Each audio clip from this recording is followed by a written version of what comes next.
Right. Hello, everyone. Hello. I'm Luna Matatas. I'm a sex and pleasure educator. Is anyone feeling sexy? Who's feeling a little sexy? Okay, lots of you are feeling sexy. You don't need me. All right.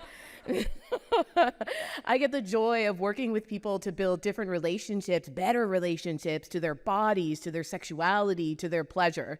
And then menopause can come in and blow all that right out of the water, right?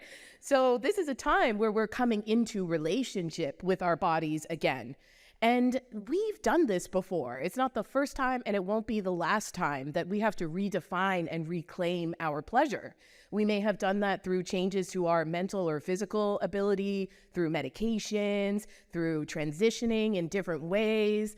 How many of you are aging? Is anybody here aging? Is anyone here not aging? Who's not aging? Let me see. Okay, there's like 4 of you not aging. You and like J-Lo are not aging, right? So we're going to have to do this relationship redefinition over and over again. And particularly in menopause, we're seeing changes both to our physical selves as well as our mental selves. And that mind-body connection for our pleasure is a deep well of possibility. So I want to bring you some practices where we can develop more body peace, more openness for our pleasure. And when I talk about things like sexual confidence, when I talk about body confidence, this is not a look. All right, we're not trying to look a certain way. We're not trying to dress a certain way or take up space in a certain way to please other people. We are trying to reclaim that for ourselves. So body confidence, sexual confidence, you know what that is?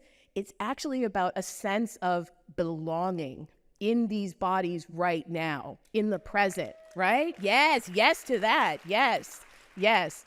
So there are things that we can do to cultivate that, to remove that self-judgment that actually isn't ours. It's a bunch of narratives that are living rent-free in our heads and getting in the way of all of our pleasure. So if you want more pleasure, I've got some practices for you that we can start to build that in.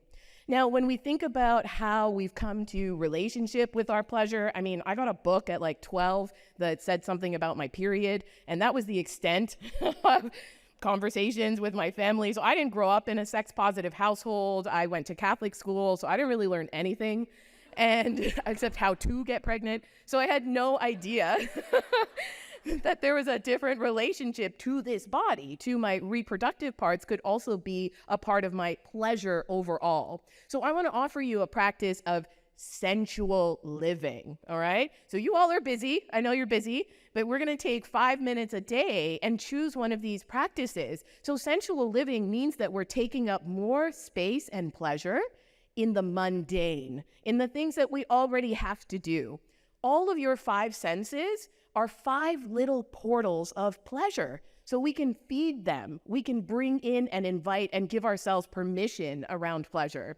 So something that you could consider a sensual practice is, when you're taking a shower, what about if you showered by candlelight instead of your fluorescent, awful bathroom lighting, right? So that simple shift in your perception of the experience with your body is going to offer you an opportunity into one of those little pleasure portals. What if we ate our meal once a week with no screens, nothing going on? We're focusing on the sensual eating, the devouring of that delicious meal in front of us, the plating, the textures. I know I always sit with like Netflix and my food, so you might be similar to that. You might even take it a step further and offer yourself the same kind of treatment you would offer a lover or a bestie. So taking yourself out on a date and really making sure that all we do is not just work, be productive, and be in service of others, right?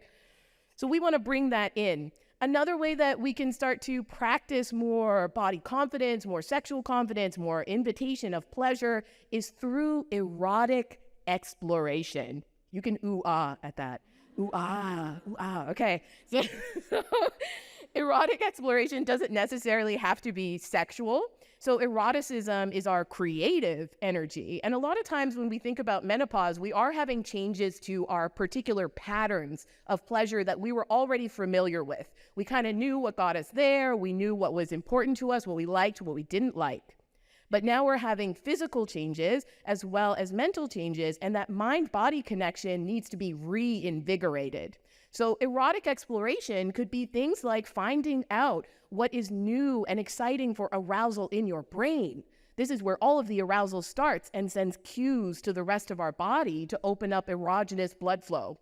When we think about what kinds of things that might look like, it might mean that you get really into erotica, right? It might mean that you get into exploring your fantasies. It might mean that you have a personal reflection over what are your actual favorite parts of sex. What are the sexy things, right? Maybe you're into kissing, maybe you're into touch. So we get to redefine what pleasure actually means to our bodies right now. Erotic exploration can also involve things like sex toys and solo pleasure and masturbation without the explicit purpose of orgasm. You can have a relationship to your sexual self that is about playfulness, that's about sensuality, stress relief, relaxation. So you get to serve your sexuality in a way that actually matches what your needs are right now. And my favorite practice, my favorite one is feeling yourself.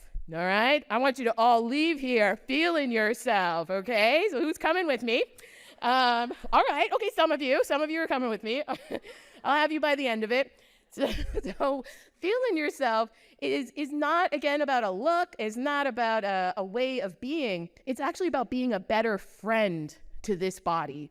We have all been told that our appearance is equal to our self-worth, right? So no matter how I feel about myself, no matter what I like or I don't like about my body, I'm not going to treat myself any differently.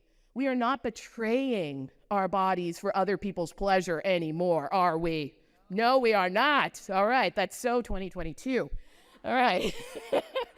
So you've got the world's opinion versus your opinion. And so we want to raise the voice of you so that it becomes more important to you. So no matter what turbulence is happening outside, no matter what expectations society has of you, that you can come home to this place of peace inside of yourself.